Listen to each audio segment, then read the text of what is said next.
I thought that was pointed like that. Smile. Yeah.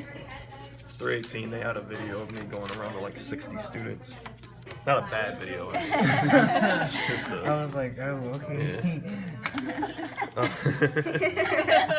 Yeah. All right. So respiratory system first, followed by digestive system. Can I see somebody's structures? Okay. He's mine. You guys ready? Okay, cool. Just put it there for me. Thank you. You guys ready? Cool. Starting with you have your external nares. Don't worry about your nasal cavity, your pharynx. So starting with your larynx. Your larynx is right here. It's composed of two different types of cartilages, your cricoid cartilage and your thyroid cartilage. You don't need to know that for now, but you will need to know for 318.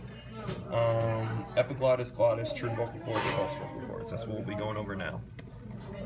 Your epiglottis is this tongue-looking structure here. Can you see that? And the glottis itself, that's again your epiglottis. The glottis itself is the hole that my probe is going into right now. Can you see? So the epiglottis's job is to flap over the glottis when you're eating, so that food or drink doesn't go down your trachea. All right, we've all experienced that when you have water go down the wrong pipe. You say, "Oh, it went down the wrong pipe," and you cough it up. Well, that's why the epiglottis just didn't close in time. Again, the glottis is the hole itself. Now, can somebody just go like this with their hands real quick? It helps me explain this really well. So if the glottis is the hole itself, her hands would be the true vocal cords. All right. So if this is the glottis, the true vocal cords literally line that hole. So right here and right here would be your true vocal cords. They're known as true vocal cords because they vibrate to produce speech. All right, to produce sound. Your false vocal cords don't vibrate. If you need me to slow down, I will.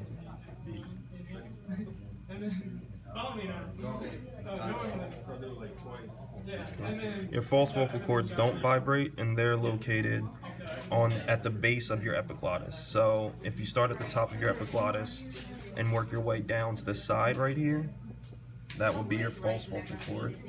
And same thing on this side. Start at the top of the epiglottis, work your way down to the base. Right here is your false vocal cords. And again, your false vocal cords just sit outside of your true vocal cords. And your true vocal cords surround your glottis. Cool? Trachea, lungs. Okay. So this is your esophagus, by the way, guys, which we'll come back to when we go over the digestive system. That's your esophagus. This, on the other side of your esophagus, is your trachea. These little rings right here going across, those are your C rings of the trachea. And if you remember when you had to identify hyaline cartilage on your first test, that's what you were identifying, the C rings of the trachea. They're made of hyaline cartilage. The reason they're C rings is because if they were full rings, your esophagus wouldn't have anywhere to open up into when you want to go chew food. So if you were chewing food and it was a closed ring, your esophagus couldn't open and you would choke on your food. But because they're C rings, your esophagus can expand a little bit into that open area of the C ring, allowing food to pass through to your stomach. So that's the purpose of them being C rings. Your trachea goes the whole way down,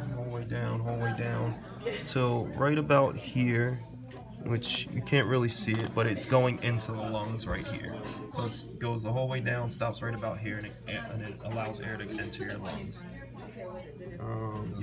Here's your lungs. I believe the cat has 6 lobes of your lungs. 1, 2, 3, 4, 5. I think there's a 6th one here somewhere. Yeah, down here, 6. Or no, it doesn't matter. You have different lobes of your lungs. Entering your lungs, air will enter your lungs and go from your primary bronchi to your secondary bronchi to your tertiary bronchi to your terminal bronchioles. All you have to be able to identify is your primary bronchi. And your primary bronchi would be right here. It's just a little section entering the lungs. All right, and it'd be in every lung. Is your primary bronchi here? Primary bronchi here. here, here. So it's just that first kind Some of white stuff on them. yeah. And the reason you identify them with practical is if I'm pinning the lungs, I'm pinning it out here somewhere in the meaty part. If it's pinned close down there, you know it's not the trachea because that'd be pinned up here. You know it's not the lungs, that'd be pinned here. So there's only